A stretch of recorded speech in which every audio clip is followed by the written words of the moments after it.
Download Parivartan app and learn complete syllabus from standard 5th to 12th of Maharashtra State Board.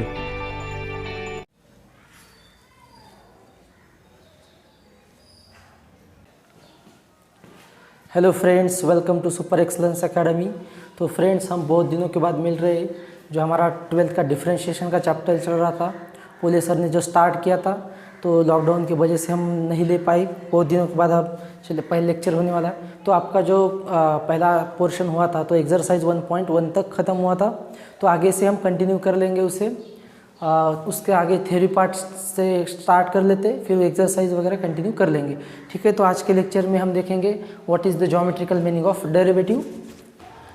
Geometrical meaning of derivative, तो हमें क्या करना है, geometrical meaning of derivative को find करना है। तो सबसे पहले हम क्या कर लेते, एक कर्व ले लेते, F of x. Let F of X be any curve, X axis Y axis. ठीक है, तो क्या करना है, एक कर्व ले लेते इस प्रकार। कौन सा कर्व है, F of x. Let any curve, कौन सा भी कर्व ले लेते हैं, एफ ऑफ एक्स। तो इस प्रकार कर्व लेना है। ठीक है, तो उसके बाद क्या करेंगे, let p be any point on this curve. तो let p be any point on this curve, एक पॉइंट ले लेते कर्व के ऊपर, any point on the curve p. तो क्या करना है, let p be any point, let p be any point on the curve f of x, on the curve f of x. Let p be any point on the curve f of x. तो any point लिया, f of x के ऊपर एक point ले लो। Let p be any point on the curve f of x at x equal to a, comma the coordinates of. तो at x equal to a पे the coordinates of, the coordinates of p are. तो p के coordinates क्या हो जाएंगे, at x equal to a के ऊपर, मतलब एक्स इक्वल टू कितना रहेगा यहाँ पर, ए। तो एक्स कोऑर्डिनेट कितना हो जाएगा पी का, a. X coordinate of p is a. तो at x equal to a के ऊपर कोऑर्डिनेट्स ऑफ पी, एक एक्स कोऑर्डिनेट ए, तो वाई कोऑर्डिनेट कितना हो जाएगा, एक्स की जगह पर ए रख दो, एफ ऑफ एक्स। तो एफ ऑफ ए, क्योंकि एफ ऑफ एक्स किस प्रकार रहता है, y is equal to F of x, any function. So f of a, तो coordinates of p are a comma F of a at x equal to a, the coordinates of p are a comma F of a. Let Q be another point, let Q be another point on the curve, on the curve. Let P be another point on the curve, little right to the, little right to the, right to the P, that is right to the, that is right to the x equal to a. Let P be, let Q be the another point, let Q be another point on the curve, little right to the P, little right to the P, that is right to the x equal to a, with a value, with a value increased by, with a value increased by small real number, small real number h, small real number h. Then the coordinates of q, then the coordinates of q, the coordinates of q are, the coordinates of q are, value कितने increase हुआ है, a plus H, मतलब h small real number h से increment हुआ, इनका a plus H. तो x कितना हुआ, a प्लस एच। अगर यहाँ पे q है तो कितना हो जाएगा यहाँ पे, a plus H, x is equal to a plus H. तो q के कोऑर्डिनेट्स कितने हो जाएंगे, a plus H comma F of a plus H, a plus H comma F of a plus H. तो x इक्वल टू a में right में चले गए, इंक्रीमेंट कितना हुआ, स्मॉल रियल नंबर h। तो h से क्या हुआ, increment, small real number h में इंक्रीमेंट हुआ a में, तो a प्लस एच में हो गए। तो ये कितना हुआ, coordinates of q are a plus H comma F of a plus H. तो ये p और q को ज्वाइंट कर लेते, p और q को ज्वाइंट करने के बाद क्या मिलेगा आपको, सेकेंड पी क्यू। तो now we can find the slope of second P Q, second P Q. तो अब हम क्या कर सकते हैं, सेकेंड पी क्यू का स्लोप निकाल सकते हैं by using the formula for slope. Now we can find the slope of P Q by using the formula for slope, formula for slope. तो कौन सा फॉर्मूला यूज करेंगे हम स्लोप के लिए, bye using the formula for slope, 2 point form का। अगर 2 point है कोई भी लाइन के ऊपर के तो उसका स्लोप किस प्रकार निकालते हैं, अगर x1 y1 और x2 y2 अगर 2 पॉइंट है किसी भी लाइन के ऊपर के तो उसका स्लोप क्या रहता है, y2 minus y1 upon x2 minus x1। Slope कितना होता है उनका, y2 minus y1 upon x2 minus x1, ये क्या होता है स्लोप, m से डिनोट करते हैं। तो by using this formula we can find the slope of second P Q. Therefore slope of second P Q कितना रहेगा, slope of second P Q is equal to, slope of second P Q कितना रहेगा, F of A plus H y2 F of A plus H minus F of A upon A plus H minus A. This is the slope of second P Q, F of A plus H minus F of A upon A plus H minus a. तो ये कितना हो जाएगा, f of A plus H minus F of A upon h. This is the slope of second P q. ठीक है, screenshot ले लीजिएगा इसका। Slope of second P Q is equal to F of A plus H minus F of A upon h. Now if the small real number h, we make h as small as possible. If we make h as small as possible, then h will tends to 0. Okay, h is a small real number, or if we make h as small as possible, h will tends to 0, then q will tends to p. If h tends to 0, q tends to p. Okay, h is tending to 0, then q will tends to p. Then if q tends to p, then second pq becomes tangent at p. The second pq becomes tangent at p. Okay, if we make h as small as possible, as small as possible, then q tends to p, then second pq becomes tangent at p. Okay, if we make h, अगर हमने h को क्या किया, small से small बनाते गए, मतलब कितना, 0 के करीब चला जाएगा। स्मॉल रियल नंबर h है, उसे हम क्या करेंगे, हम एज पॉसिबल एज स्मॉल बनाते जाएंगे तो क्या बन जाएगा, h क्या हो जाएगा, 0 की तरफ चला जाएगा। अगर h 0 की तरफ चला जाएगा तो ये a प्लस h का जो डिस्टेंस है वो कम होते जाएगा, मतलब q क्या होते जाएगा, p की तरफ चला जाएगा। तो अगर q p की तरफ चला जाता है तो जो आपका सेकेंड है, second line pq becomes tangent at p, then second becomes tangent at p. Okay, therefore q tends to p, therefore we take limit q tends to p on second slope of a second pq. Therefore limit q tends to p, किसके ऊपर लेंगे, slope of second pq। तो slope of second pq के ऊपर क्या करो, limit q tends to p, मतलब क्या क्या, h जो स्मॉल रियल नंबर h है उसे हम क्या करेंगे, एज पॉसिबल एज स्मॉल बनाते जाएंगे। तो क्या हो जाएगा, 0 की तरफ चला जाएगा। h अगर 0 की तरफ चला जाएगा तो ये डिस्टेंस a प्लस h कैसा होगा, a की तरफ चला जाएगा, तो a कम से कम डिस्टेंस हो जाएगा। तो ये सेकेंड pq, तो q भी क्या हो जाएगा, ये कम से कम p की तरफ चला जाएगा। तो q अगर p की तरफ चला जाएगा तो क्या हो जाएगा, सेकेंड पी क्यू जो है वो क्या बन जाएगी, टेंजेंट एट पी बन जाएगी। तो हम क्या करेंगे, q tends to p limit apply कर देंगे, limit q tends to p slope of second P Q is equal to, तो limit q tends to p का मतलब क्या है, अगर q टेंड्स टू p है तो h tends to 0, q tends to p then h will tend to 0। अगर q p की तरफ जा रहा है तो h कहाँ जाएगा, 0 की तरफ, तो लिमिट h टेंड्स टू 0। तो स्लोप कितना आएगा, f of a plus h, f of a plus h minus f of a upon h. Okay, and this is what, this is the f dash of a, derivative of f of x at a। ये कितना है, ये कहाँ से आया, limit f of a plus h minus f of a upon h, as h tends to 0 is equal to f dash of a. This is by first principle of derivative or definition of derivative. What is the definition of derivative or first principle of derivative?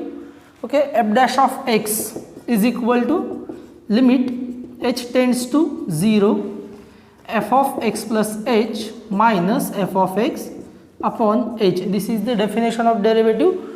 F dash of x is equals to limit h tends to 0 f of x plus h minus f of x upon h. Okay, so this is the f dash of a. So we get slope of tangent. Okay, this is the f dash of a. So we get slope of a tangent. Therefore slope of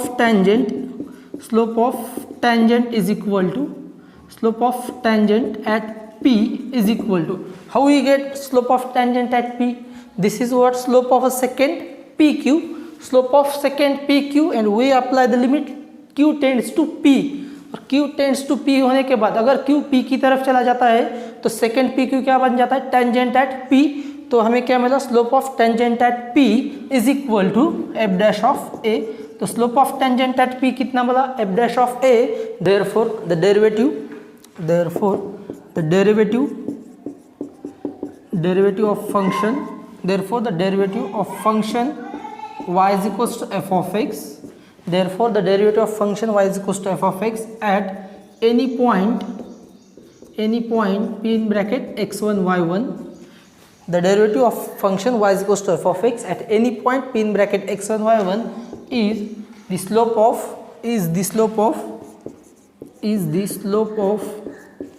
tangent is the slope of a tangent at that point, slope of a tangent at that point on the curve, okay. तो derivative का meaning क्या मिला? The derivative of a function y is equals to f of x at any point p in bracket x1 y1 is the slope of tangent at that point on the curve.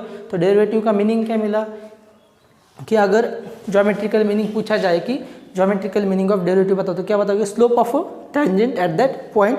अगर मतलब कोई भी function है और उस function के हम क्या करते हैं? डेरिवेटिव क्या होते हैं? तो निकाल लेते हैं उसका. अगर कोई पॉइंट के पर्टिकुलर पॉइंट के ऊपर हमें डेरिवेटिव निकालना है तो उसका मीनिंग क्या होता है? मतलब उसका ज्योमेट्रिकल मीनिंग क्या होता है? अगर किसी पी पॉइंट के ऊपर हमें डेरिवेटिव निकालना है तो कोऑर्डिनेट्स क्या है? पी के x1 y1 अगर है तो उस पॉइंट के ऊपर डेरिवेटिव का मीनिंग होता है कि slope of a tangent at that point. Okay, the slope of a tangent at that point, this is the geometrical meaning of derivative. Okay, if we consider the point r with coordinates a minus h comma f of a minus h, that is the left of p or left of x equal to a with a value decreased by small real number h से कम हुआ तो क्या हो जाएगा? a minus h और r के coordinates कितने? a minus h comma f of a minus h. if we make h small as possible, अगर हमने h को क्या किया? कम से कम बना, मतलब जितना पॉसिबल हो सके उतना क्या करेंगे? कम से कम बनाते जाएंगे तो क्या हो जाएगा? h क्या हो जाएगा? 0 की तरफ चला जाएगा. तो फिर से क्या हो जाएगा? a माइनस एच a की तरफ, मतलब ये r जो है कहाँ जाएगा? r will tending to p. जैसे क्या हुआ था? q टेंड्स टू p था तो r भी टेंड्स टू p हो जाएगा. h क्या हो जाएगा? 0 की तरफ चला जाएगा. तो फिर से सेकेंड पी आर क्या बन जाएगी? Tangent at p. और फिर से क्या मिलेगा हमें? Slope of a tangent at that point p. ठीक है, ओके. तो if we consider r, just write down, if we consider r in bracket a minus h comma f of a minus h left to the little left to the p, then we get the same results to the p, then we get the same results. ठीक है, तो हमें same ही results मिलेगा. मतलब p हमें explain किया है कि क्या हो जाता है? r also tends to p और slope of a tangent at p मिल जाएगा. ओके, तो यह क्या था? हमारा डेरिवेटिव का मीनिंग था. चलिए नेक्स्ट पॉइंट पे चला जाते हैं. ओके, तो स्क्रीनशॉट लेना है तो ले लीजिएगा. Next point, derivatives of inverse functions. तो अभी हमें क्या इस टॉपिक में क्या निकालना है? Derivatives of inverse function. तो अभी हमने क्या देखा था? डेरिवेटिव्स ऑफ तो अभी हमने क्या देखा था, ज्योमेट्रिकल मीनिंग ऑफ डेरिवेटिव। तो अभी इस पॉइंट में हम क्या निकालेंगे, डेरिवेटिव्स ऑफ इनवर्स फंक्शंस। तो हमें क्या करना है, जो इनवर्स फंक्शंस होते हैं या फिर इनवर्स ट्रिग्नोमेट्रिक फंक्शंस, तो उसके क्या करना है, हमें डेरिवेटिव्स किस प्रकार निकालना है यहाँ पे हम देखेंगे। तो सबसे पहले कि इनवर्स फंक्शन देखना पड़ेगा कि इनवर्स फंक्शन किस प्रकार से होता है। तो हमें क्या पता है अभी तक कि we know that if y is equals to F of X, मतलब कि इनवर्स फंक्शन देखते हैं। तो अभी तक हमें क्या पता था कि if y is equals to F of X is 1 y is equals to F of X is 1 and onto function is 1 and on to function, then x is equals to f inverse of y. If y is equals to f of x is 1 and on to function, then x is equals to f inverse of y is inverse function, तो x is equals to f inverse of y is inverse function कब होगा, जब y is equals to f of x क्या होना चाहिए, 1 and on to function होना चाहिए। तो आपने 11th में पढ़ा होगा कि 1 फंक्शन क्या होता है, on to फंक्शन क्या होता है, या फिर फंक्शन क्या होता है। तो 1 फिर से एक बार हम यहाँ पे बता देंगे आपको कि 1 और on to। तो हमें क्या है कि इनवर्स फंक्शन कैसे होगा, तो y is equals to f function किस प्रकार रहता है आपका, कि यहाँ पे अगर सेट A है और सेट B, तो हम किस प्रकार डिफाइन करते हैं फंक्शन को। अगर फंक्शन है, ये कौन सा है, सेट A और यहाँ पे सेट B है, तो यहाँ पे कुछ तो एलिमेंट्स है समझो, और यहाँ पे कुछ एलिमेंट्स है, तो क्या है, y is equals to F of X, और फंक्शन है समझ लो सेट। तो फंक्शन क्या होता है बेसिकली, इज अ रूल और relation from set A to set B। यहाँ पे इसे क्या बोलते हैं हम, डोमेन, इसे क्या बोलते हैं, कोडोमेन। तो डोमेन से लेकर कोडोमेन तक, मतलब from set A to set B, function is a rule or relation from set A to set B.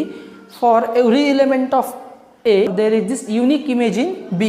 तो यहाँ पे जो सब एलिमेंट है सेट A में, तो उन्हें क्या होना चाहिए, सबको यहाँ पे यूनिक इमेज मिलनी चाहिए, उसे हम क्या बोलते हैं, फंक्शन। तो अब हमें क्या दिख रहा है, 1 और ऑन टू फंक्शन कैसा रहता है। 1 फंक्शन का मतलब कैसा, कि अगर A की इमेज 1 है तो B की क्या है 2, C की 3, तो दोनों की एक ही इमेज नहीं होगी। जैसे अगर x is not equal to y, then f of x is not equal to f of y, और f of x is not equal to f of y, या फिर x1 is not equal to x2, then f of x1 is not equal to f of x2। मतलब क्या, अगर समझो यहाँ पे x1 और x2 एलिमेंट है, अगर दोनों एलिमेंट कैसे, x1 is not equal to x2, मतलब दोनों एलिमेंट डिफरेंट है, तो दोनों की इमेजेस भी कैसे आएगी, डिफरेंट। तो उसे क्या बोलते हैं, 1 फंक्शन।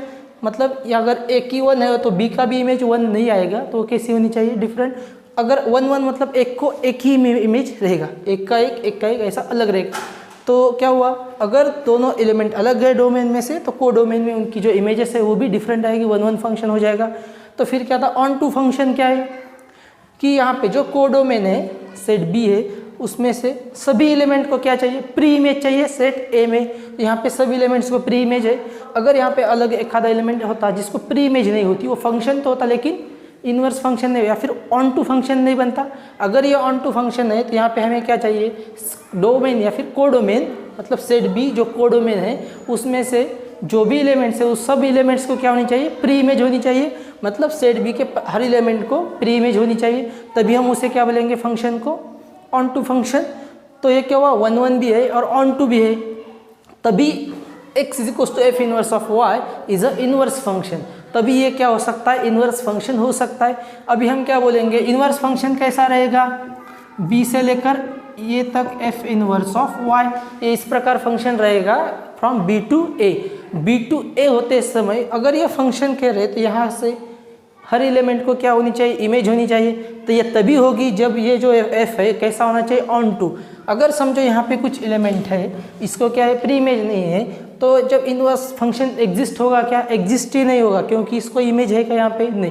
तो फंक्शन होने के लिए क्या ज़रूरी है कि डोमेन में से हर एक को क्या होना चाहिए, यूनिक इमेज होनी चाहिए। तो यहाँ पे इमेज है क्या इसको, तो इसलिए हमें 1 और ऑन टू की कंडीशन दी है, क्योंकि वो जो इनवर्स फंक्शन है वो एग्जिस्ट होना चाहिए।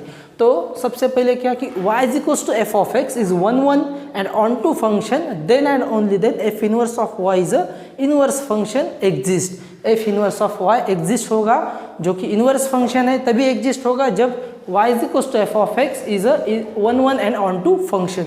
ओके, तो इस ये जो टॉपिक है इसमें हम देखेंगे कि इनवर्स फंक्शंस और जो इनवर्स ट्रिग्नोमेट्रिक फंक्शंस है उसके जो डेरिवेटिव्स हमें किस प्रकार निकालने हैं, या फिर एग्जांपल्स जो हम एक्सरसाइज में सॉल्व करेंगे. If y is equals to f of x is 1 1 and onto function, then x is equals to f inverse of y is exist और is inverse function exist. तो ये क्या हो जाएगा, f inverse of y exist. Okay, तो f inverse of y क्या हो जाएगा, exist हो जाएगा. If y is equals to f of x is 1 1 and onto function, then x is equals to f inverse of y exist. और अगर if f inverse of y, if x is equals to f inverse of y, if x is equals to f inverse of y, if x is equals to f inverse of y is derivable, then we can find its derivative. We can find its derivative.